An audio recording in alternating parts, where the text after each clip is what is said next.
Hi, I'm Melissa Ray of Thrive Beauty Services. I provide transformational beauty services in salon, at home, on site, and at your convenience. I'm proud to be sponsoring Get Conscious Now. My name is Greg Relow. I'm a local attorney and mediator. I am pleased to be associated with Get Conscious Now. I find the show inspiring. I hope you enjoy the show. Please contact me for help on all your legal matters. I look forward to it.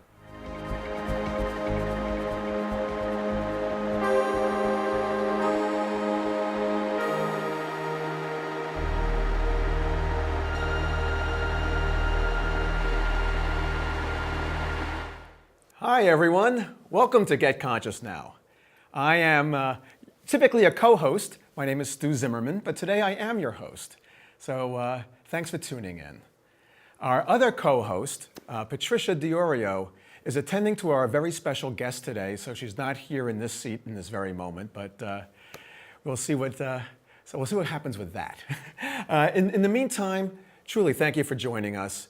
We have had a collection of programs that if you've missed any of them, I really invite you to come to our YouTube or Facebook channel and take a look at them, because we've had Deepak Chopra, Michael Beckwith, Julia Loggins, a cast, Paul Selig, a whole spate of really thoughtful, mindful people who are bringing forward thinking into everyday life in a very practical way. And so is our special guest today.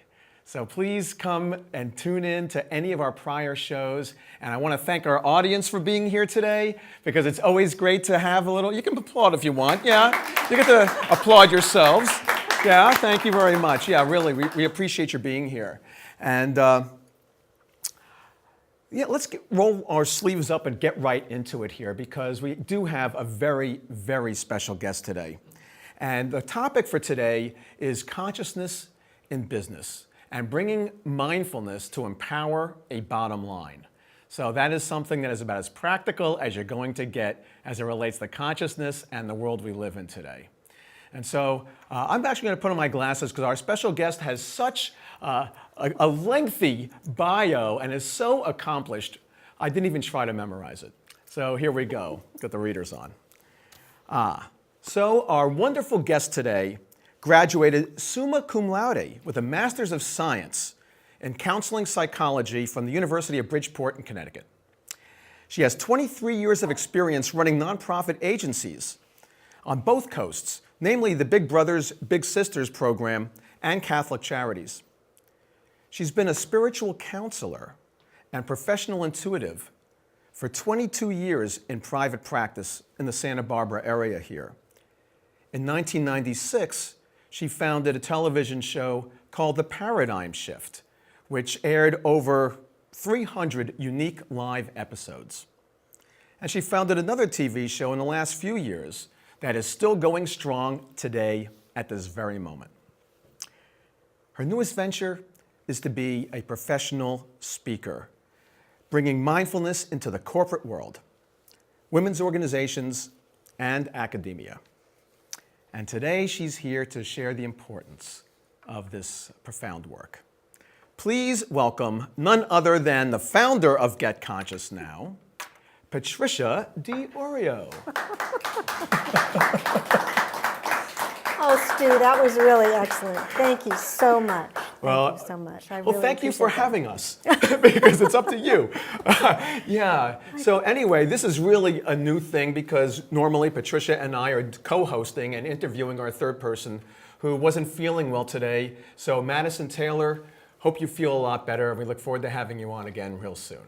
So with that, Patricia, let's get into your new career. A new career. And what is establishing you and really motivating you, inspiring you to be a speaker at this time? Well, just about a year ago this month, actually March 3rd to be exact, I spoke at Paradise Found, which is a metaphysical bookstore, here in Santa Barbara. And I spoke on a body of work that's just lit up my life. It's called I Am the Word, and it's Paul Selig's work, and we interviewed Paul last July. And the work has had such a profound effect on my life that I wanted to speak about it. So I asked Teresa if I could if I could share about it. And she said, well, I don't know, you didn't write the book. I said, no, I didn't write the book, but I really want to share about the book. So anyway, I spoke that night, and I was totally in my skin. You know what I mean by that? Yeah, I was like, dropped in. I dropped in, I was in my element, I felt so comfortable, I wasn't nervous, I was speaking about what I love to speak about. The audience was engaged, it was interactive, and it wasn't that I was just standing up there giving a monologue. I was there sharing from my heart about this amazing body of work and inspiring them. In fact, she sold out all the books she had that night, and she could have had more. Wow. Right. So it was so interesting because I went home, and that very night I'm looking at my computer, and up comes this invitation to this speaking seminar in San Diego with a scholarship that was given to me by a friend of mine that was involved. And I thought, well, that's an interesting synchronicity, the very night that I was just thinking how much I loved speaking. So long story short, I went to this event in San Diego called Fearless Speaker Emergence. And through the generosity of a dear friend of mine, I was able to sign up for this program. And I'm coming up to my graduation, which is going to be at the end of April. Wow. So I have been working diligently on preparing this speech, and it's been a bit challenging because spirituality is really my trip. You know, spirituality is the game. Spirituality to me is the bottom line. But moving into the corporate world with this conversation, the coaching I got continually was, you've got to corporatize it. You can't use the word spirituality, you can't use the word God, you have to really speak into the listening of the corporate world because they're a different species when it comes to understanding the whole spiritual thing. So, that's how I got started. So what did you learn about yourself through this course? I'm just really curious because fearless speaking, and I guess public speaking is one of the things that people may have the greatest fear around. So what did you learn about it in that course? I learned that it's very, very important in how you package yourself and how you market yourself for the corporate world. For example, my original speech, which I was very excited about after they put the kibosh on the word spirituality, was mindfulness is the bottom line. But as I continued throughout the year refining it, I kept on getting coaching unilaterally, even from my son, who's a businessman, and from other friends of mine who have been in the business community, that mindfulness from the corporate perspective is not the bottom line. Right. That profits is the bottom line, period. It's the bottom line literally and figuratively. So my title went from mindfulness is the bottom line to mindfulness, the key to increasing profits, passion, and purpose. And I love that title. My son actually came up with that title. And I love it because, even though profits are the bottom line, mindfulness is going to increase profits. Mindfulness will light a flame under the employees so that their passion for their job and their work is going to be expanded as well. And also commitment to whatever the purpose of the company is will also be highlighted and expanded. So I think it's really an excellent title. Yeah, it is. It is. And mindfulness, as we know, is getting more and more credibility and credence as it does empower the bottom line. And I'm sure we'll be talking about that as we go through our interview here. Right. But in the meantime, I understand that so much of your speech and presentation has to do with your story, your background. So why don't you share with us, because so often you're the one eliciting everybody else's background. Right. We want to hear yours. Thank you.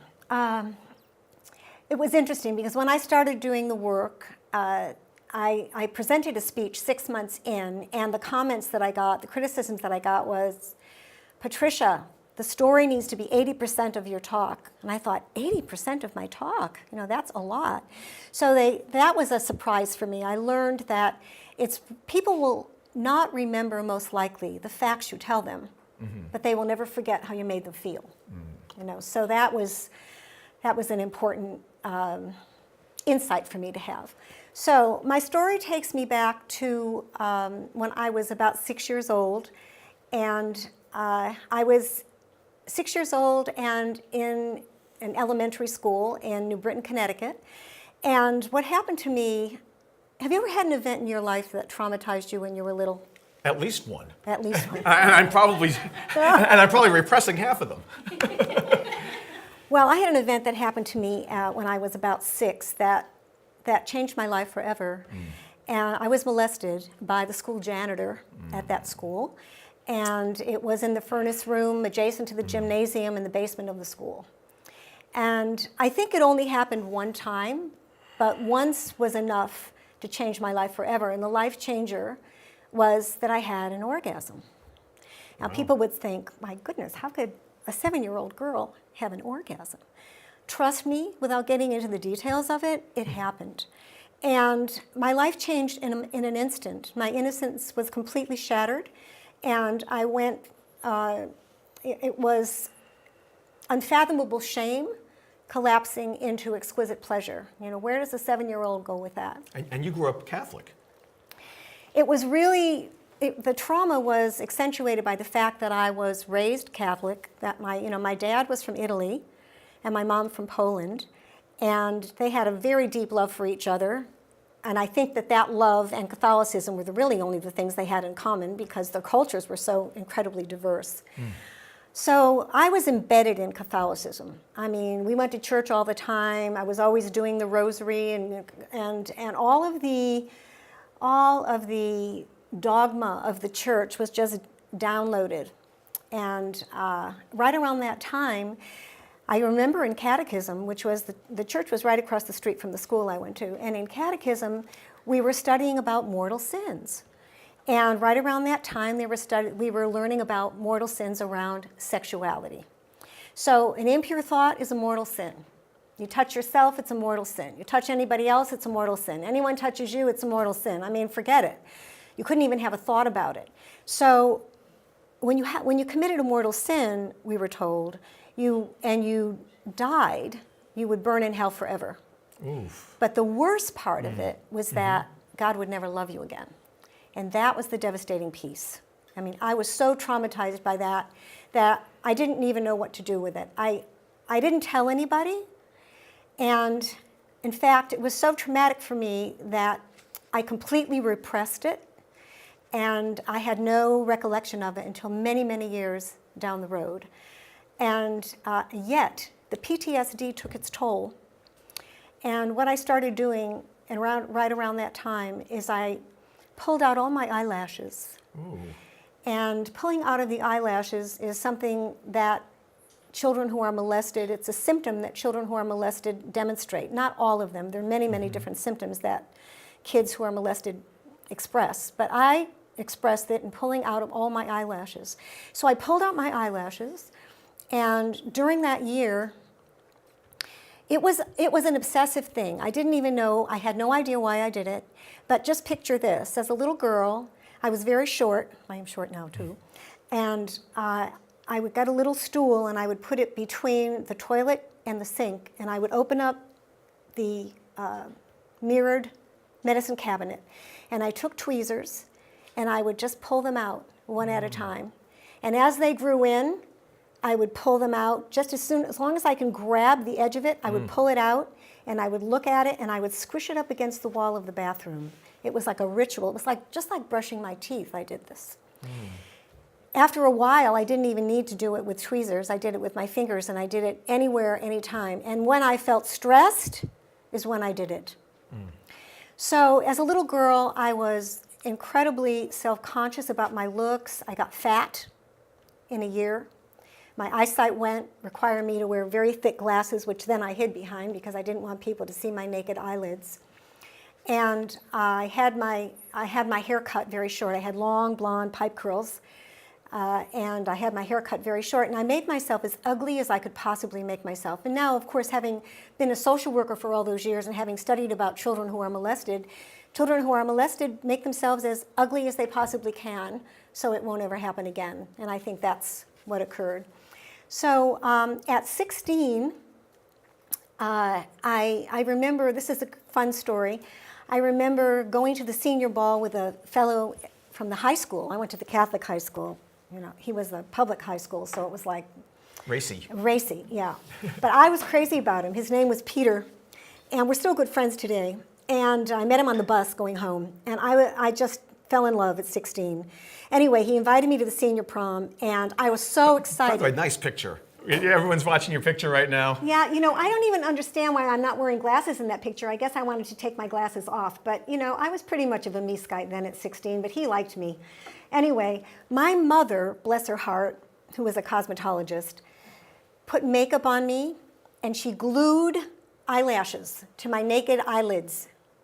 And I felt like, oh my God, I have these eyelashes. And I was just so excited about the fact that I had eyelashes until Peter picked me up in a yellow convertible, and we sat in the back seat.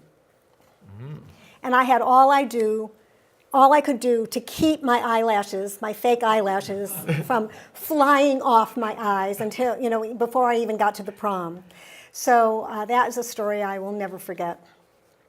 Anyway, as an adult, I became very proficient at putting on makeup. And I was able to do it quite well, so you really couldn't see the fact that I had no eyelashes. But the most traumatic effect when I was an adult was that I became a perfectionist. Obsessive, compulsive, always having to do the best, be the best, straight A's. And I was very, very, very hard on myself. No matter how well I did, it wasn't good enough, even though my parents acknowledged me for everything that I did. And I realized after I've done all the work on healing this, that I was hiding behind this mask that here's this woman, she has her act together, you know, and she's smart and talented and blah, blah, blah. But I didn't believe any of it because behind the mask I felt unworthy, undeserving, and not good enough. And that showed up, you know, the not good enough and the unworthiness showed up almost to the point of self-loathing. All of that packaged in a type A personality, if you can get the picture. You got it. Yeah. So it wasn't until many years later that I discovered what had happened to me. And I was in my late 30s, and I was director of Big Brothers Big Sisters of Ventura County. And I hired this new caseworker who had a specialty in working with molested kids. And I thought, you know, keeping our children safe, Big Brother Big Sister program, Scouts, Girls Club, Boys Club, they're magnets for pedophiles, you know, that work with these kids on the one-to-one. So I wanted to keep our children safe. And of course, I didn't know that I had this subconscious desire to do that, because all of it was completely buried in my subconscious, what had happened to me. Anyway, she came on board, and she was going to match a little girl. We'll name her Janie. And she said, Patricia, I'm going to wait until September to match her. It was June. She said she's going to spend the summer with her dad, and I think it'll be better for her to start with her big sister in September when the school year starts. I said, fine, because I always sat in on all the matches that were made. So come September, she's making the match with Janie, and she said, Patricia, I went to match Janie yesterday, and I have to tell you that I feel that she was molested over the summer by her father or somebody in her father's house. And we're mandated reporters, nonprofits. And I said, well, what could you base that allegation on? I said, that's outrageous. Yeah, it's serious. It's really serious. I said, I have to report this just because you said it. She said, in June, this little girl had the most beautiful eyelashes you ever saw. And yesterday, there was not one in her head. And that is a classic symptom of molestation. It's called Trichotillomania. I literally fell off my chair. I was so stunned because I had done this for 30 years, all that time growing up, and I never knew why I did it. I was ashamed, and I hid behind my glasses, and I just thought I was a neurotic. You know, I just had this weird thing going on with me, and nobody else had it. So when I discovered that, it was just a huge awakening. I was in therapy at the time. I called my therapist, and she said, I would have never taken you as a molest victim, ever. So she said, okay, you're going to come. I went in the very next week, and I had a session with her, and she was a psychotherapist and a hypnotherapist. She hypnotized me and brought me down to the age that I thought it happened.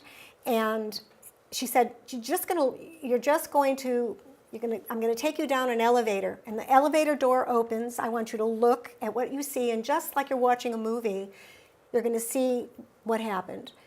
And she took me down, age 7, the doors open, and I looked, and there was my elementary school, Lincoln School, Catholic Church, St. Maurice on the other side, and I was this adorable little girl walking a long blonde braids, a little camel hair coat, saddle shoes, walking up to the school.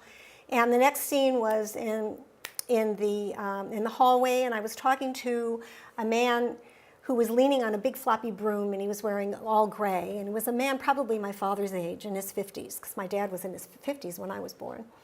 And he was just talking to me so sweetly, and he said he had a present for me.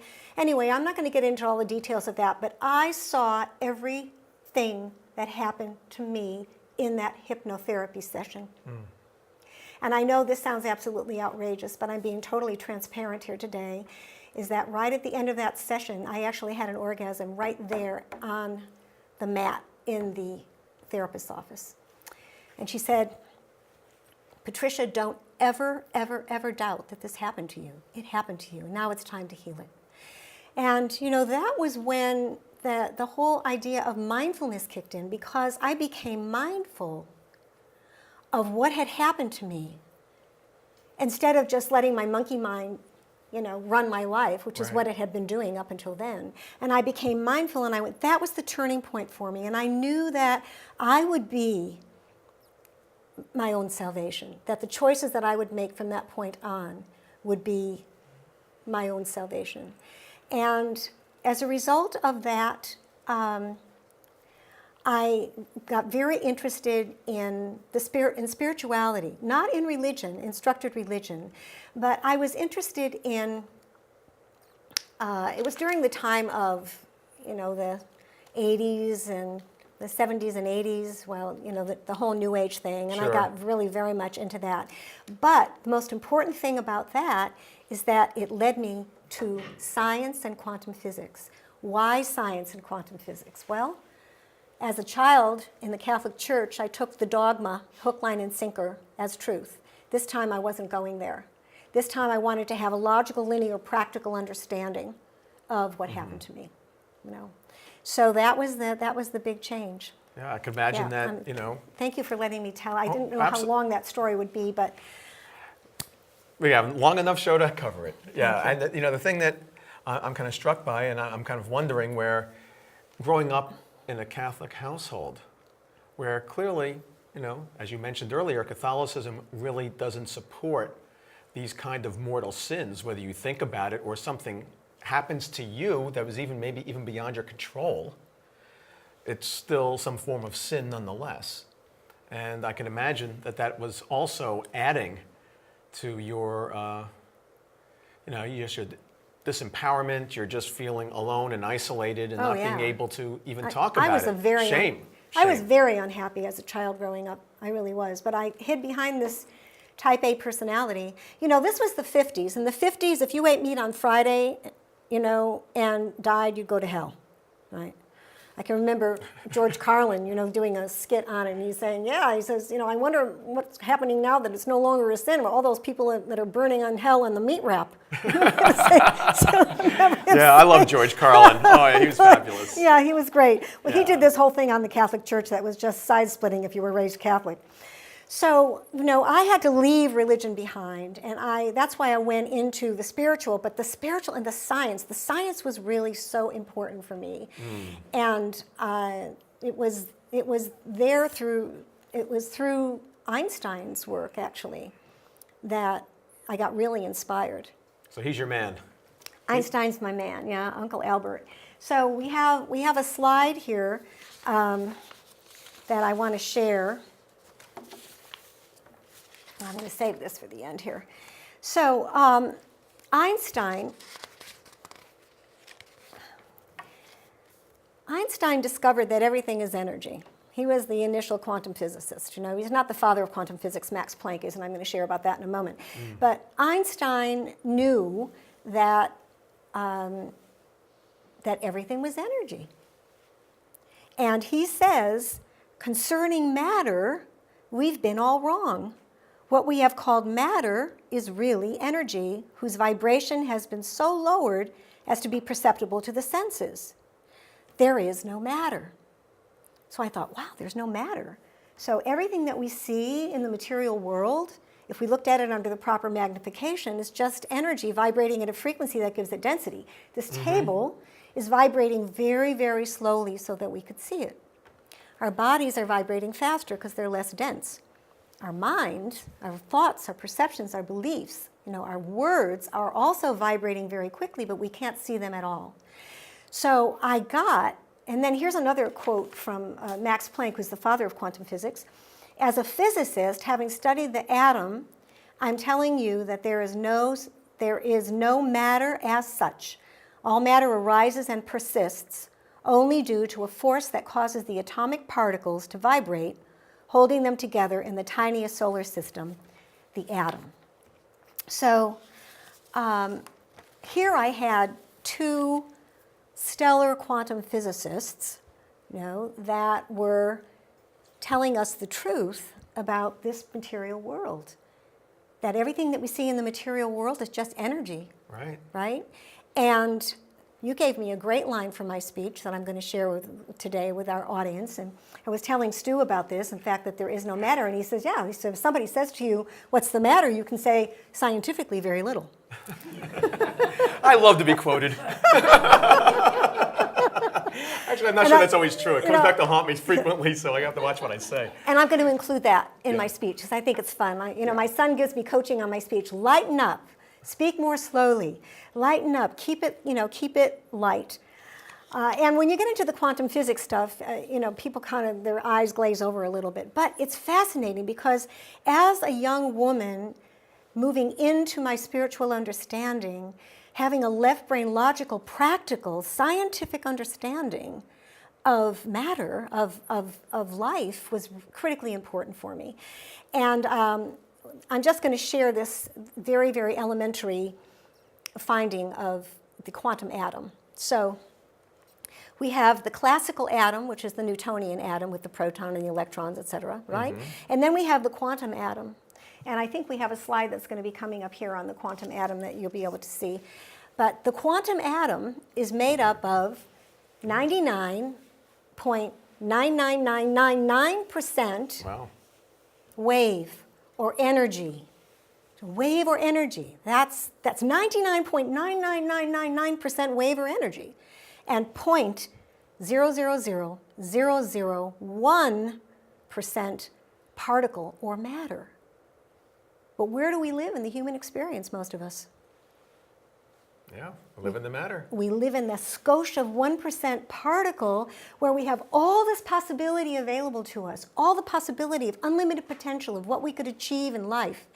And we live in this little world with blinders on, thinking that this is how our life has to be, as opposed to our life could be the most exciting thing we could possibly imagine it being.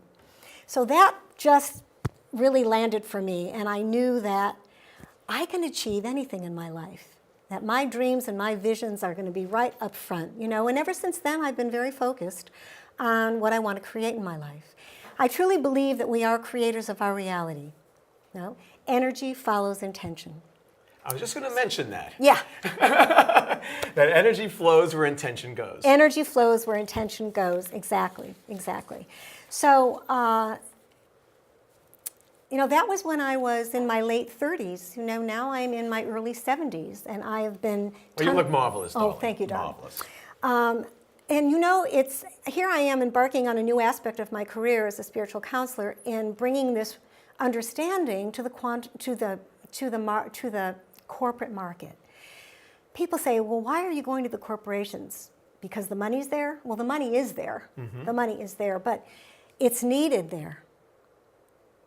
People really need to understand this information, because when we understand that we're unlimited beings and we have the potentiality of achieving anything that we think about, energy follows intention. So we have a thought, and it's an intention, and we put it out into the quantum field, and the subatomic particles that we're observing around whatever it is we're thinking, when we do it persistently, will actually collapse into matter, and that's how we manifest.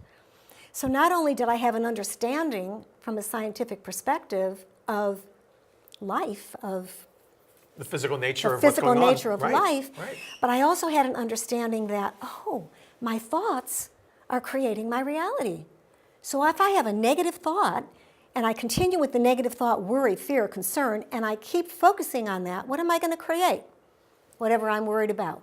Right. Okay, and this is what happens in the business community a lot. People are concerned about their jobs, getting the project done, having maybe a boss that's on their case, that they have to work harder. And truly, mindfulness, when we're mindful, we're present. So let's talk about this. Yes. So what are they doing in the corporate world with respect to mindfulness? What are the findings? How is it being practically applied? Okay, so the research that I've done around mindfulness in the corporate world, surprisingly, there's just a ton of it out there. And it goes back to like 2012. And the most profound one that I've discovered, and this was just recently, was an article in the Harvard Business Review, and they featured Aetna.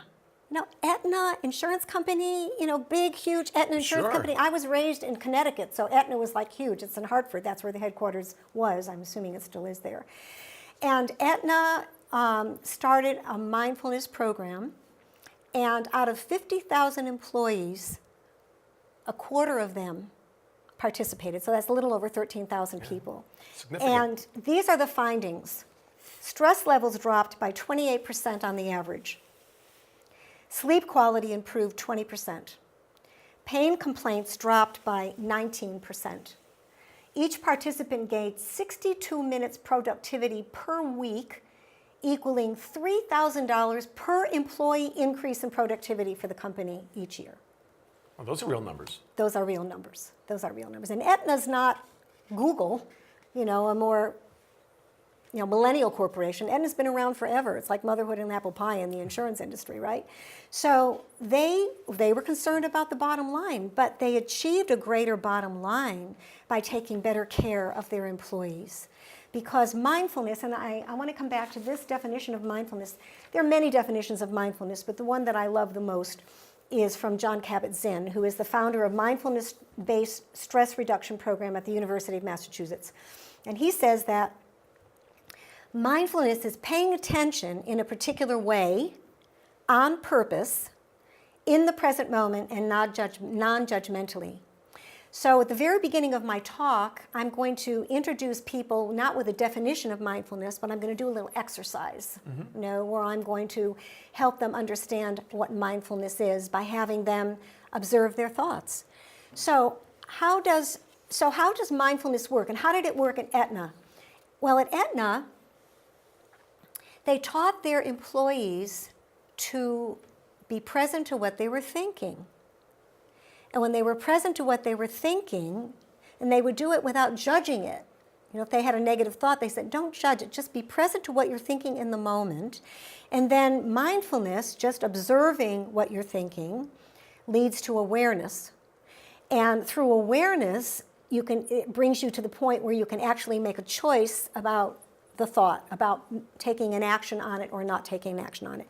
So mindfulness, a good metaphor for mindfulness is, imagine that you're looking down a very high-powered microscope and you're looking at everything, but you're just looking at it. You're not judging it. You're not just looking at it. You're observing it. That's mindfulness, just observing your thoughts. Then, as you continue, it leads to awareness. Well, that thought doesn't serve me, that I'm going to fail in my exam, or that my husband's going to leave me, or whatever it would happen to be that we're worried about. That's not going to serve me to have that thought.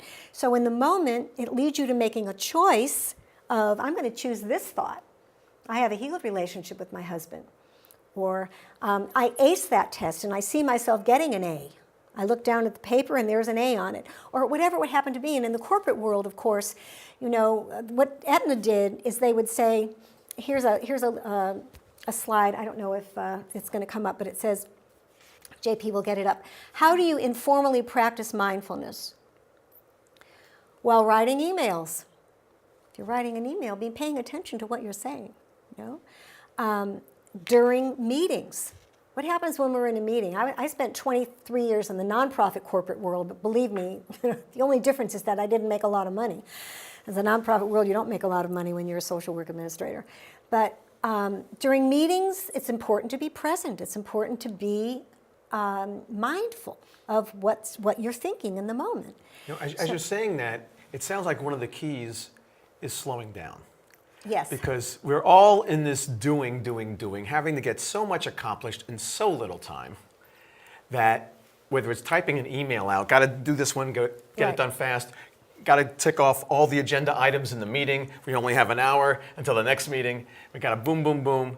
And as a result, there's a lot of ineffectiveness in terms of whether it's decision making or inability to have a complete communication, because I'm already thinking about the next item of the agenda while you're talking. And I can see where it could have some really practical applications. Absolutely. So, we hear a lot about being present. Deepak Chopra says mindfulness is being present in the moment. So, before presenting a presentation, to be mindful. Being mindful could be just observing the thoughts that you're having, and then moving to the awareness of, I'm choosing this to be a successful presentation, with the outcome being such and such, right? So we're pre-paving the future energetically for what we want to have happen. And during conversations, just like you said, when people are in conversations, particularly in the business world, they're listening, but they're listening with, in the back of their mind, thinking, well, what am I going to say next? Right. Instead of being totally present to what the person is saying, so you can be there for the person to take in what they're saying, And we've all been guilty of this. I certainly have been very guilty of this, being a conversationalist, as you can tell. Anyway, and then even while walking down the hall. So when you're walking down the hall, your mind's, I call it the monkey mind. Your mind is in all these different places, right? Instead of being present to the fact that you're putting one foot in front of the other and you're walking down the hall and you're present, right? And then that when you're present, it really brings you to a place where you can make a good choice. So mindfulness in the corporate world, the meditation is stressed. But I really don't think you need to become an avid meditator, where you're going into samadhi and you're sitting so many hours a day or an hour a day or whatever. I think that if you can be present enough to observe your thoughts and just establish the discipline of observing your thoughts and just taking it from there, observing your thoughts. Oh, having that thought. Okay, without being in reaction. See, what mindfulness does is it keeps us from reacting. Because when we react, it's the trigger thing, reaction, Right. And then Automatic we have a knee-jerk response. reaction and an automatic response, and many Right. times we'll say things that are not correct or that are not appropriate, and we all do this. It's a part of being in the human experience. But mindfulness brings us present to ourselves as energy beings. Back to the whole thing that we're energy beings. And that we're creating our reality with our thinking. So if we're creating our reality with our thinking, then it just makes total common sense for us to pay attention to what we're thinking. Otherwise, our monkey mind is just going to go crazy. We all know what that monkey mind is like. Jumping from branch to branch to branch and not being present. So it comes back to presence, and slowing down, And it was interesting. Ellen Langer is another incredible woman. She's a Harvard professor of psychology, and they did an article on her in a Harvard Business Review, I think in 2015. And I don't have the statistics that I have it with Aetna because she didn't have it broken down. But do we have Ellen Langer up here? Great. And then the next slide are her findings. So here are the benefits of mindfulness according to Ellen Langer. Empirical evidence of stress reduction. We saw that in the Aetna study. Sharpened focus, improved memory, enhanced creativity, inspired innovation, perceived opportunities. And this is what she stressed. She said, when we're in the particle and we're not looking at the possibilities, we miss innovation. We miss, being able to create outside of the box. But when we're mindful and we're quiet and we're paying attention to what we're thinking, even if it's just a few minutes a day, watching our breath go in and out, because when we're mindful, we're present to the breath. And like I said, I don't think we need a strict kind of meditation practice, but when anyone learns to meditate, what is one of the first things that we learn? Our breath, right? Of course. Pay attention to the breath. So you're observing the breath, breathing in and breathing out, and breathing in and breathing out. And when we can do that for, let's say, 5 minutes, what happens is that there's coherence between our heartbeat and our breath. And we're calm. And we're not frantically doing that monkey mind thing. And then possibilities present themselves. Then we're looking at the wave. Then all of a sudden this brilliant idea will come in. Oh, I need to talk to my team about that, or I need to talk to my boss about that, because this would take our project to a much more successful level. Okay, so the possibilities are really, really important. And then, of course, and I'm doing. You want to interrupt me at all here, Stu, and ask me?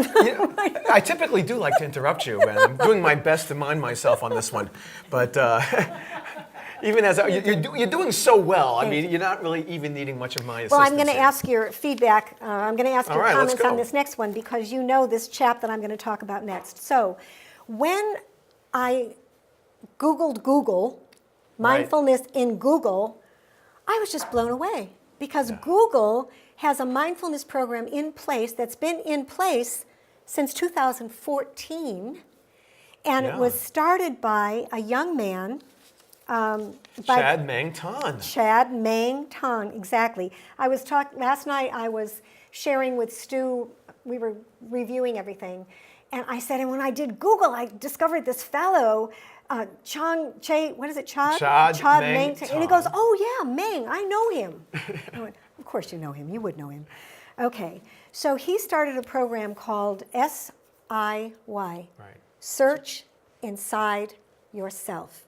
And to this day, it is the most popular training at Google, and they can't do it for everybody. You know what they are saying is that the problem that they're having at Google is that there's not enough trainers teaching mindfulness. Sounds to me. Here I am.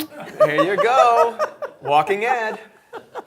So I think eventually, not only do I want to do a keynote on this to corporations, but I want to be able to follow up with a half-a-day project or a day-long project where I could teach mindfulness and I could teach meditation and I could teach how to become present so we're not living in a reactionary way. And you know the beautiful thing about mindfulness, once you learn mindfulness, you take it home to your wife, to your husband, to your kids. Yeah. To whatever you're doing, to how you eat your food, to your sleep patterns, to your exercise programs. Because when we're mindful about how we're eating, it makes a difference. When we're mindful about exercise, it makes a difference. When we're mindful about how we speak to our partner, it makes a difference. So mindfulness is, to me, mindfulness is the bottom line for everything. But I got so shot down on that by my coaches that I had to resort to the other title. But I still love the other title. And maybe it's an opportunity to make a little bit of an end around. And by that I mean, so you mentioned Aetna. Okay, they're an insurance company. Right. Their employees are really benefiting from the mindfulness program, both in their personal lives and certainly in their professional lives while they're at work. Right.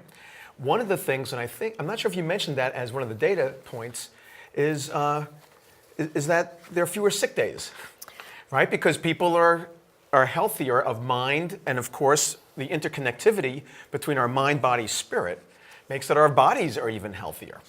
Now, wouldn't you think, when asked this question, wouldn't you think that an insurance company like Aetna, if they're having that experience within the company, and their business is paying out and shelling out all these millions, that's obviously to keep their money, not to shell it out, but what they do is they shell out billions of dollars in insurance claims.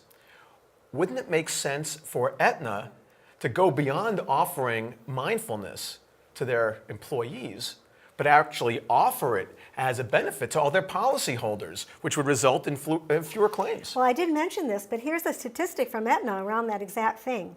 The reduction of medical costs due to stress reduction. People who were not in the program had nearly $2,000 more in medical costs per year. $2,000 more. And then they also said in this article, and this doesn't even measure the positive impact that mindfulness has on turnover, rehiring costs, retraining costs, and customer service.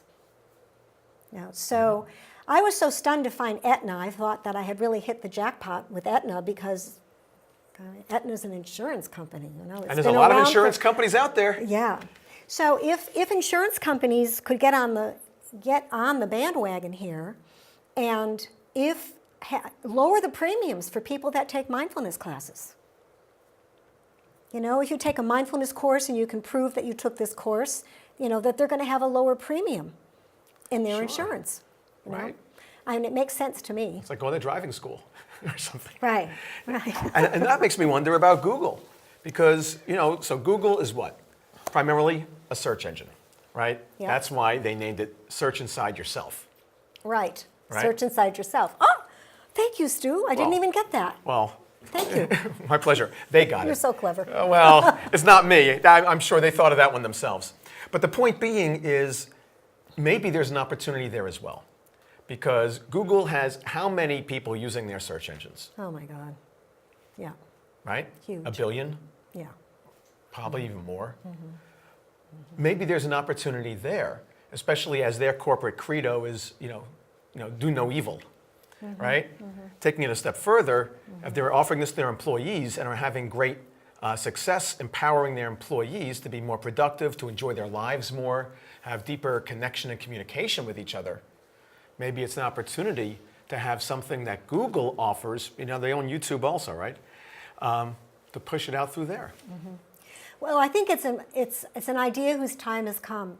It's been in the corporate world for a while now. I mean, my research brought me back to 2012. LinkedIn has a quiet room in their corporate headquarters, in their corporations, wherever they are, in their satellites.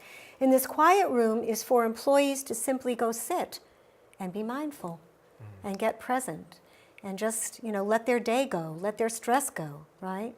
So LinkedIn is doing it, and Google is doing it, and I think many more. Do you remember when we had that gal on the show that was teaching meditation up in Silicon Valley?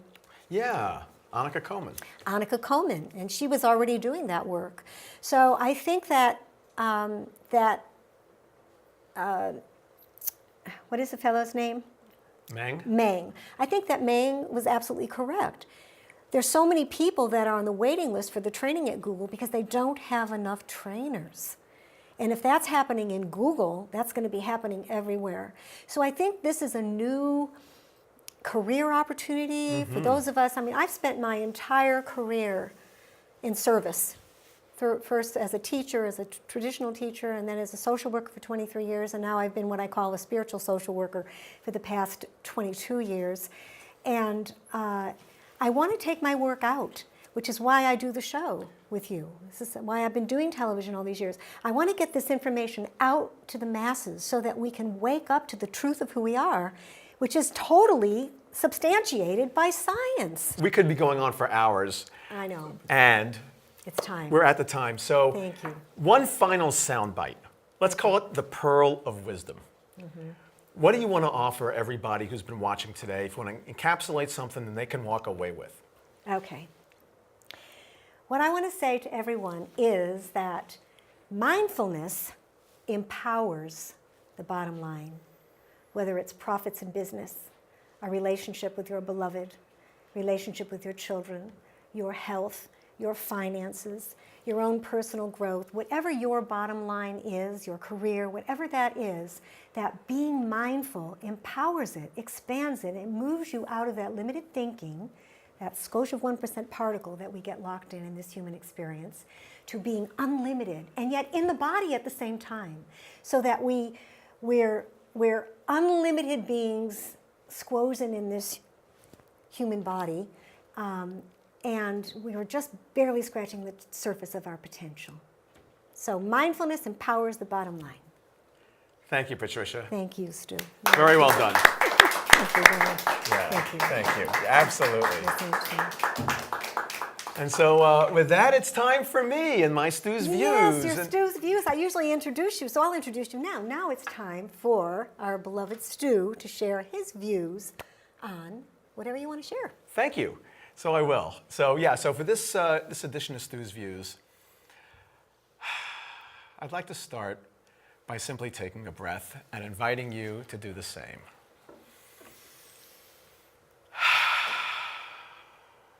Yeah.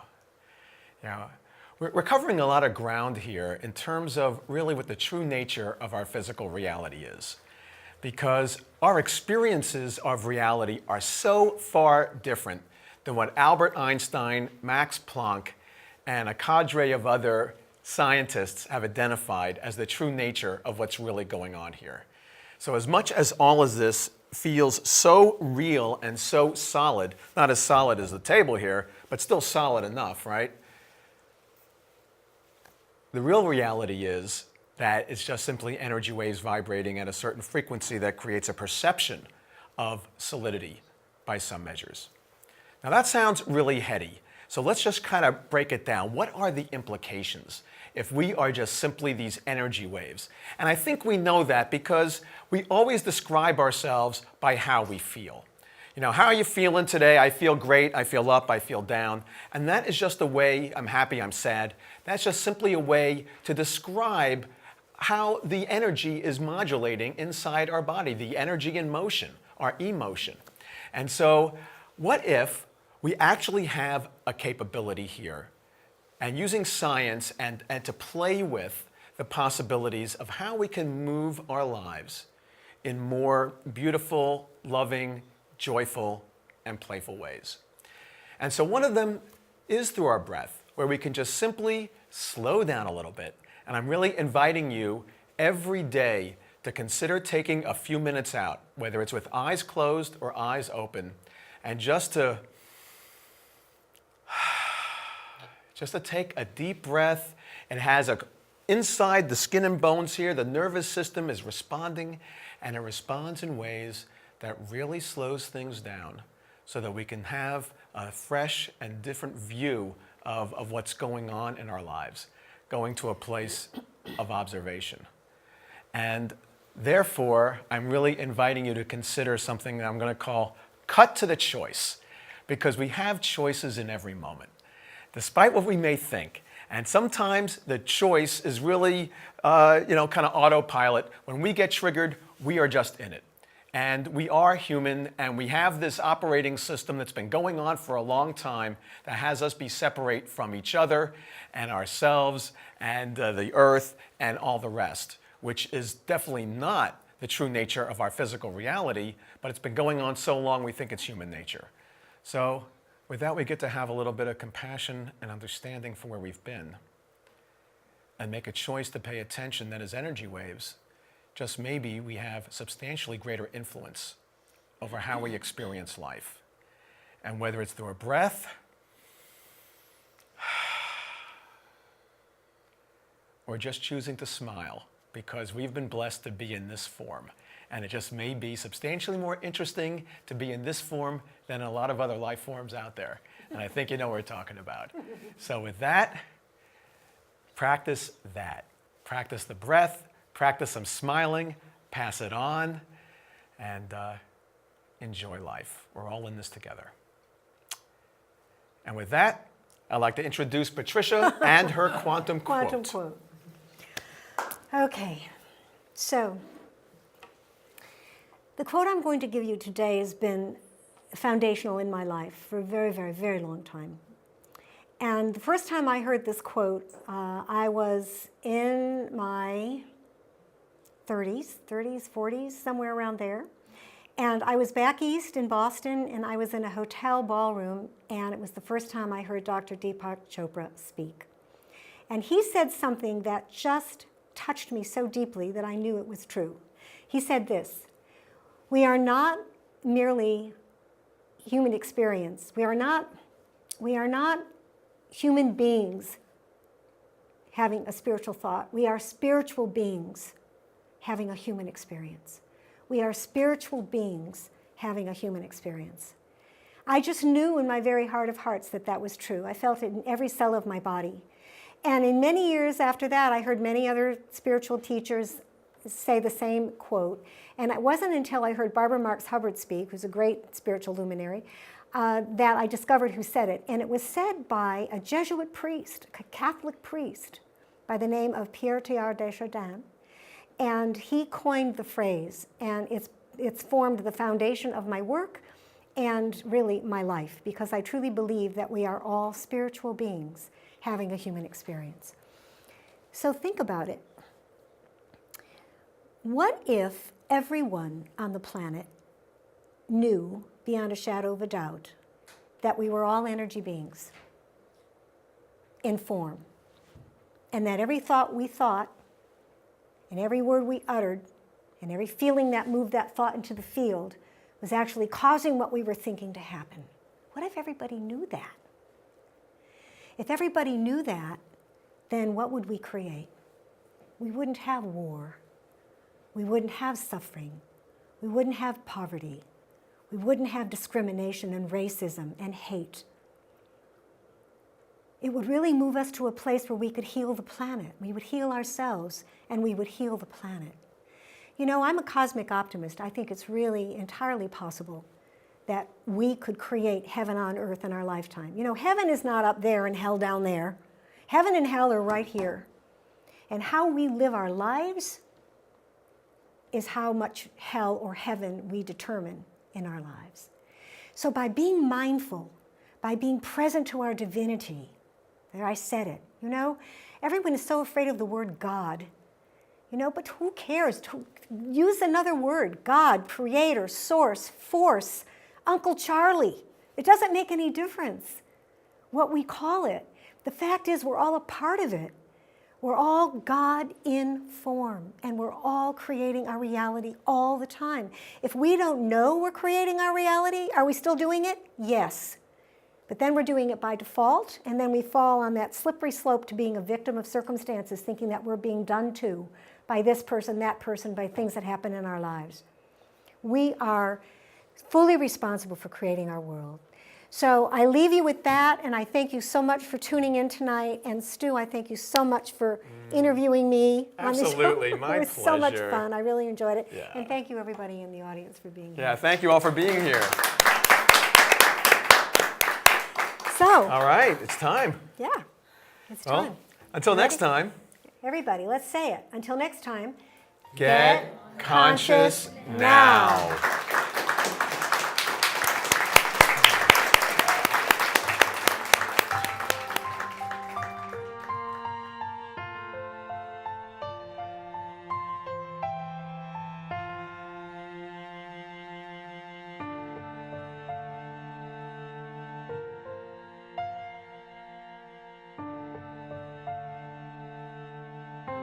Hi, I'm Melissa Ray of Thrive Beauty Services. I provide transformational beauty services in salon, at home, on site, and at your convenience. I'm proud to be sponsoring Get Conscious Now. My name is Greg Relow. I'm a local attorney and mediator. I am pleased to be associated with Get Conscious Now. I find the show inspiring. I hope you enjoy the show. Please contact me for help on all your legal matters. I look forward to it.